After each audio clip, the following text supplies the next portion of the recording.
अस्सलाम वालेकुम जी, क्या हाल है, कैसे हैं? उम्मीद करती हूँ सब ठीक ठाक होंगे जी। हाउस ऑफ ब्यूटी आपके लिए ले आया है बहुत ही कमाल की, बहुत ही इजी होने वाली रिबॉन्डिंग। इसको कहते हैं जी हेयर केराटिन रिबॉन्डिंग। ये है जी ब्रिमोड की और ये मेरी मोस्ट मोस्ट मोस्ट फेवरेट है। मैं इसके अलावा और भी बहुत सारी यूज़ करती हूँ, लेकिन पर्सनली मैं अपने लिए अगर मैं बताऊँ कि मुझे हज़ारों में से कोई एक चूज़ करना हो जो मेरे पॉलर पे ऑल टाइम रहनी चाहिए, तो जी वो ब्रीमोड है, जिसको मैं बिल्कुल भी ख़त्म नहीं होने देती हूँ। ये मेरी मोस्ट फेवरेट है जी।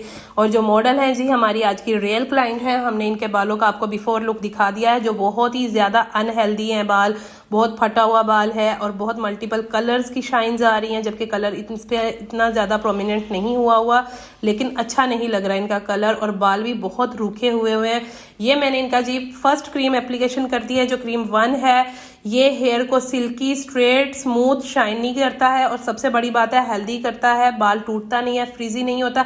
एक लगाने का इसको ट्रिक ये है कि आपका बाल 80% ड्राई होना चाहिए, 20% थोड़ा सा आपको इसमें बालों में पानी रखना है। इसकी वजह ये है कि आपका बाल ड्राई नहीं होता आफ्टर केराटिन रिबॉन्डिंग। बहुत सारे लोग ऐसे आते हैं, बाज़ वक़्त लोग ऐसे आ जाते हैं जिनके बाल बहुत ज़्यादा ड्राई ख़राब होते हैं, और वो हमें कह रहे होते हैं जी हमारे बाल सीधे कर दें आप।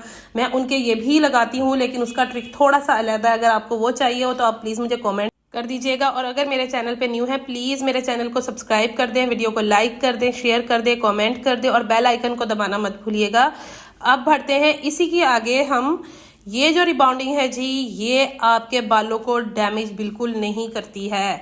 इसको यूज़ करने का थोड़ा सा तरीका अगर आपको आ गया तो ये जी आप बहुत कमाल की इसको यूज़ रख सकते हैं। ये इतना ज़्यादा महंगा भी प्रोडक्ट नहीं है, बहुत ही अफोर्डेबल है। अगर हम देखा जाए कि बाल बहुत हेल्दी होंगे, बहुत शाइनी होंगे, स्मूथ होंगे। आप इनका आफ्टर रिजल्ट देखिएगा। कैराटीन अगर आप रिबॉन्डिंग कैराटीन लेने जाते हैं तो मेरे ख्याल से जी 1500 2000 की भी मिल जाती है, 25,000 की भी मिल जाती है, 25-30 हज़ार की भी होती हैं।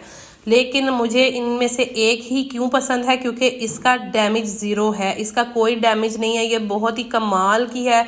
और भी रिबॉन्डिंग्स पड़ी हैं, लेकिन मैं अपने पास यही इस्तेमाल करती हूँ। इसको मैं लगाऊंगी जी बहुत अच्छे से पूरे बालों में। बालों के हम 4 सेक्शन निकालेंगे, इसको अच्छे से स्प्लिट करेंगे पूरे बालों में। और एक बात है कि मैं इनके बालों के एंड को नहीं लगा रही हूँ, इनके बालों के एंड पे बिल्कुल भी नहीं लगाऊंगी। प्रोडक्ट को छोड़ दूंगी। 2 इंचेस जब रह जाएंगे बाल, मैं उन पे कुछ भी एप्लीकेट नहीं करूंगी। वो एंड पे ही मैं आपको उसका रिजल्ट दिखाऊंगी कि उसकी वजह क्या है। इसमें हमने कंजूसी नहीं करनी, बिल्कुल भी कंजूसी नहीं करनी। आपने सही भर भर के प्रोडक्ट को लगाना है। कई दफ़ा मैंने ऐसे लोग देखे जी फर्स्ट क्रीम 45 मिनट लगा देते हैं। ऐसा कुछ भी नहीं है। आपने बिफोर इनका बाल देख लिया है, कर लिया है, फटा हुआ बाल है, डैमेज है, सब कुछ है, लेकिन मैं इनके बालों को सिर्फ और सिर्फ 20 मिनट दूंगी। और बार बार आपने कंघा ज़रूर चलाना है। बहुत सारे लोगों को देखा है जी लगा के छोड़ देते हैं और कहते हैं जी हम 20-25 मिनट के बाद देखेंगे या आधे घंटे के बाद देखेंगे। ऐसा कुछ भी नहीं होता। आपको इनको बार बार चेक करना पड़ता है ताकि क्लाइंट सर ना हिलाए। आपने उनको बार बार टोकना है। और एक और चीज़ है कि आपने इसको चेक ज़रूर करते रहना है। अब देखिएगा, मैंने 20 मिनट के बाद इन बालों को चेक करना है। मैं वो आपको चेक करने का तरीका बहुत ही आसान समझाऊंगी। सबसे ज़्यादा लोग ये समझते हैं कि जी अगर हम रिबॉन्डिंग करेंगे तो बाल ख़राब हो जाएंगे, डैमेज हो जाएंगे।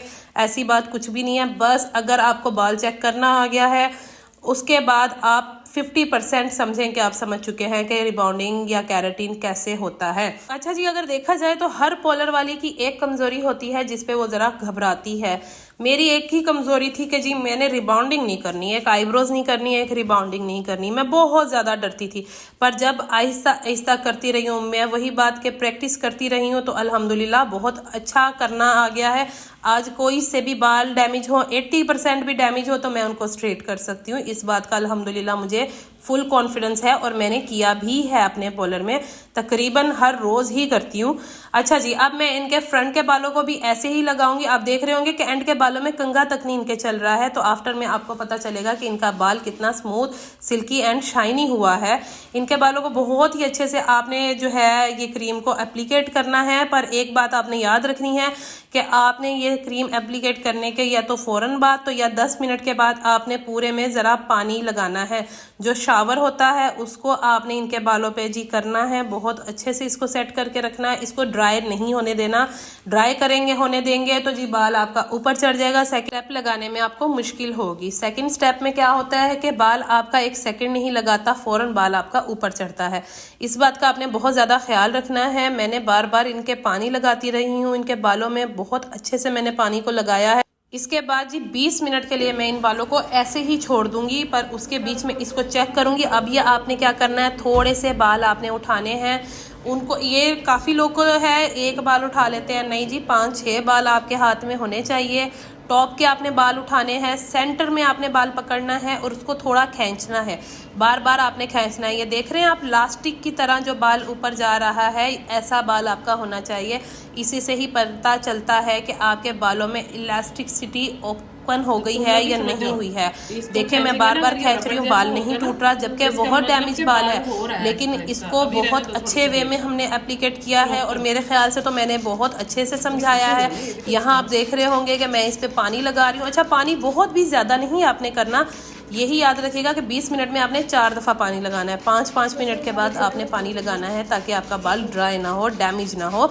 उसके बाद आपने क्लाइंट को हिलने बिल्कुल भी नहीं देना है। अब हमने इनका वॉश किया है, सिंपल वॉश पानी से इसके मटेरियल को सिर्फ निकाला है। अच्छे से ड्राई कर रहे हैं इनके बालों को, बहुत अच्छे से आपने ड्राई करना है।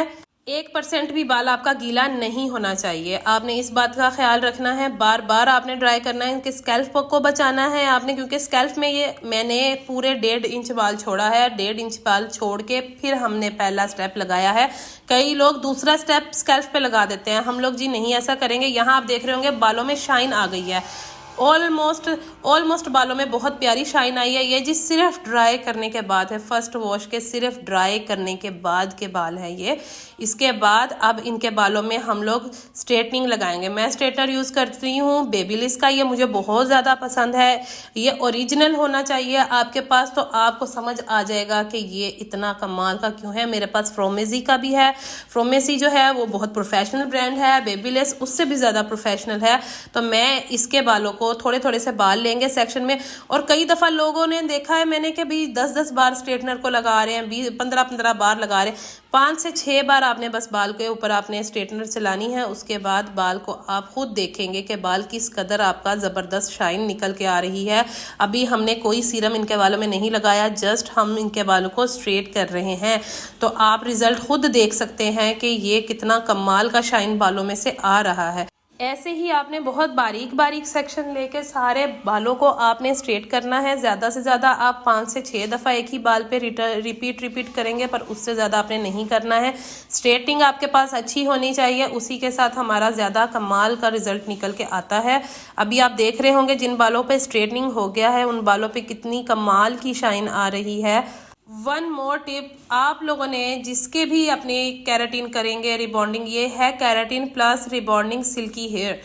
इसका आपने एक चीज़ का ख्याल रखना है, आपने जिसके भी ये करनी है आपने उनको कहना है कि जी आपने 3 चीज़ें तो भूलनी ही नहीं है। एक, आपने केराटिन प्रोटेक्शन का शैम्पू लेना है, एक ब्रीमोट का मास्क लेना है, और एक बहुत ही ज़बरदस्त कोई सा भी एनी कंपनी जो अच्छी ब्रांड आपको मिले उसका सीरम यूज़ करना है। कई लोग कहते हैं जी हमारे तो बाल उतर रहे हैं, रूखे हो गए हैं। जब हम बालों के साथ ज़बरदस्ती करते हैं, बालों को सीधा करते हैं, तो बाल भी खुराक मांगता है, जो जिसकी सूरत होती है आपका हेयर मास्क, हेयर शैम्पू और एक हेयर सीरम। अच्छा जी, अब हम इनके सेकंड स्टेप यूज़ करेंगे जो इनका न्यूट्रलाइज़र है। इसमें एक ये मेन ट्रिक है, आपने इसी का ही मास्क यूज़ करना है। जितना आपने मास्क डालना है उतना ही आपने जी सेकंड को क्रीम को डालना है। आपने इनको बहुत अच्छे से मिक्स करना है।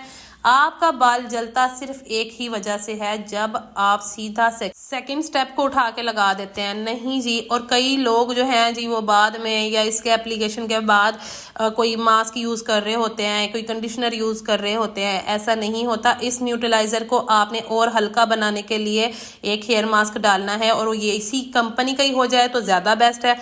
अब ये देखें जी, ये हमारे स्ट्रेट होने के बाद का रिजल्ट है बाल। ये हमने अभी सिर्फ स्ट्रेटनिंग की है इनके बालों में, और आप देख सकते हैं कि जो पहला बिफोर हेयर कलर था वो भी कितना ज़बरदस्त सा शिफ्ट हो चुका है। बहुत प्यारा शाइन आ रहा है इनके बालों में। इधर कोई इनके सीरम नहीं हमने लगाया हुआ था। सेकंड स्टेप आपने बहुत स्पीड में लगाना है, आपने रुकना नहीं है। स्पीड में आपने बहुत स्पीड में पूरे बालों में इसको लगाना है। बार बार आपने कॉम करते रहना है, कॉम को आपने छोड़ना नहीं है। इसमें भी मैं पानी यूज़ करूँगी। इसमें भी मॉइस्चर लेने के लिए आपको पानी लाजमी यूज़ करना है। भले आप मास्क यूज़ कर रही हैं साथ या कंडीशनर यूज़ कर रही हैं, आप कुछ भी यूज़ कर रही हैं, लेकिन सेकंड स्टेप में पानी बहुत ज़रूरी होता है क्योंकि बाल बहुत ऊपर तक चढ़ जाता है। और इसका एक और ट्रिक होता है कि जब आप फर्स्ट स्टेप के बाद आप जब बालों को वॉश करके स्ट्रेट करते हैं तो स्ट्रेट करके 10-15 मिनट के लिए बाल छोड़ दिया करें। जो हमारी स्ट्रेटनर की हीट होती है वो निकल जाती है बालों से, तो फिर बाल आपका मज़ीद शाइनी और मज़ीद खूबसूरत निकल के आता है। अभी इतना प्यारा इनके बालों में आप वॉल्यूम देख सकते हैं कि वॉल्यूम आ रहा है, स्ट्रेट भी हो गए हैं, शाइन भी हो गया है और कई हद तक इसको कैरेटीन मिल चुका है। अगर आपको कैरेटीन का कोई ट्यूटोरियल देखना है मुझे आप कमेंट में बता दीजिएगा, मैं इंशाल्लाह आप लोग के साथ जल्द वो भी शेयर कर दूंगी। अच्छा जी, पानी नहीं आपने छोड़ना, आपने बार बार इनके बालों में पानी की एप्लीकेशन करते रहना है ताकि आपका बाल सीधा हो। और ये भी वो पॉइंट है कि आपने अपने क्लाइंट को हिलने बिल्कुल भी नहीं देना है। और एक बात और, जब आप फर्स्ट क्रीम अगर आप 20 मिनट के लिए छोड़ रहे हैं तो आप सेकेंड जो स्टेप होता है उसको आप 10 मिनट के लिए छोड़ें। आपने हाफ एंड हाफ का याद रखना है। अगर फर्स्ट स्टेप आपने 30 मिनट छोड़ा है तो सेकेंड आप 15 मिनट के लिए छोड़ेंगे, ये आपने जरूर याद रखना है। सेकंड स्टेप हमेशा हाफ टाइमिंग पे होता है। अब जी ब्रीमोड के मास्क के साथ सिर्फ इनका वॉश किया है हमने। अभी इनके बालों में से सारा पानी हम निकाल देंगे, मोटा मोटा इन बालों को हम कॉम करेंगे। इस पॉइंट पे आपने सीरम नहीं छोड़ना, सीरम बहुत ज्यादा जरूरी होता है। ये एंटी फ्रीजनेस के लिए होता है, शाइनिंग के लिए होता है, स्मूथनेस के लिए होता है, रूखे और बेजान आपके बालों को होने नहीं देता। लेकिन सीरम लगाने का सही तरीका होता है कि जब आपके बालों से पानी गिरना बंद हो जाता है तभी आप उसको यूज़ कर सकते हैं। कई लोग बहुत गीले बालों में लगा देते हैं, जब वो पानी गिर रहा है आपके बाल से तो वो भी तो गिर ही जाएगा, जितना लगेगा उतना लगेगा, बाकी सारा आपका पानी के थ्रू निकल जाएगा। आपने इस बात का खास ख्याल रखना है कि जब तक आपके बालों से पानी नीचे गिर रहा है तब तक आप सीरम यूज़ नहीं करेंगे। और इसको ड्राई देखें किस वे में हो रहा है। ड्रायर को सीधा रखना है आपने, ज़्यादा उसको आपके स्कैल्फ के पास नहीं लेके आना, सिर्फ एंड से आपने रखना है। अब मैं यहाँ पे लॉरिज का सीरम यूज़ करूँगी, ये मेरा मोस्ट फेवरेट सीरम है। और आपने सीरम को पहले से थोड़ा शेक करना है, उसके बाद आप एप्लीकेशन करेंगे। एप्लीकेशन सीधा रूट्स पे आपने नहीं करनी है, पहले एंड्स में करेंगे, फिर उसके बाद आपने जो बचा कुचा थोड़ा बहुत होगा वो आपने फिर स्कैल्फ की साइड लेके जाना है। स्कैल्फ पे बिल्कुल नहीं लगाना चाहिए क्योंकि आपके बालों में स्कैल्फ के पास वैसे ही ऑयल बहुत निकलता है, इसलिए हमें सिर्फ इसको अपने बालों की लेंथ में ही छोड़ना है। मोटा मोटा सा हम इसको कॉम करेंगे, उसके बाद अब हम इस पर अपनी ड्राई करेंगे। तो आप गौर से देखिएगा कि हमने इनको इस टाइम उस ड्राई होने के बाद हमने इन पे कोई भी स्ट्रेटनर यूज़ नहीं किया है। ये आपके सामने है, कोई वेव नहीं है बालों में, एकदम सीधा शाइनी बाल आ रहा है। जो आप बिफोर देख रहे थे हमने कोई कलर भी यूज़ नहीं किया है। ये इतना कमाल का प्रोडक्ट है ब्रीमोड का, मैं तो इसकी जी दीवानी हूँ और मैं इसको ही यूज़ करती हूँ। और जिसको भी बिगनिंग के लिए भी, जो बिगनर्स भी हैं उसको वो भी आप बिल्कुल इसको यूज़ कर सकते हैं। यहाँ आप देखिएगा कोई वेव नहीं है, सीधा अकेला अकेला बाल है, शाइन कर रहा है बिल्कुल भी। वो कई दफ़ा ऐसे होता है गुड़िया के बाल जी बन जाते हैं, ऐसा कुछ भी नहीं है। ये बहुत ही कमाल का आपको रिजल्ट देता है। आपने ड्राई बहुत अच्छे से करना है। 3 दिन की इसकी जो रिक्वायर्ड होती है कि जी कान के पीछे बाल नहीं करना है, बांधना नहीं है, इस चीज़ का बस आपने ख्याल करना है। 3rd डे में इसी के ही प्रोडक्ट के साथ जो मैंने आपको पहले बताए हैं, ये देखें जी, यहाँ पे आप रिज़ल्ट क्लियरली बहुत अच्छे से शायद देख पाएंगे कि यहाँ पे हमने सिर्फ इनके बालों में ड्राई कर रहे हैं, कोई बालों में स्ट्रेटनर यूज़ नहीं हुआ है, 0 स्ट्रेटनर यूज़ हुआ है, कुछ नहीं हमने किया, सिर्फ ड्राई किया है इनके बालों को। ये थोड़ा सा मैं लास्ट पे बोला था आपको कि मैं लास्ट पे प्रोडक्ट नहीं लगाऊंगी, वो उसकी वजह ये थी कि इनके बालों को हल्का सा ट्रिम करना बहुत ज़रूरी था। और ये शाइन आपके सामने है, आप बिफोर भी देख सकते हैं और आफ्टर भी।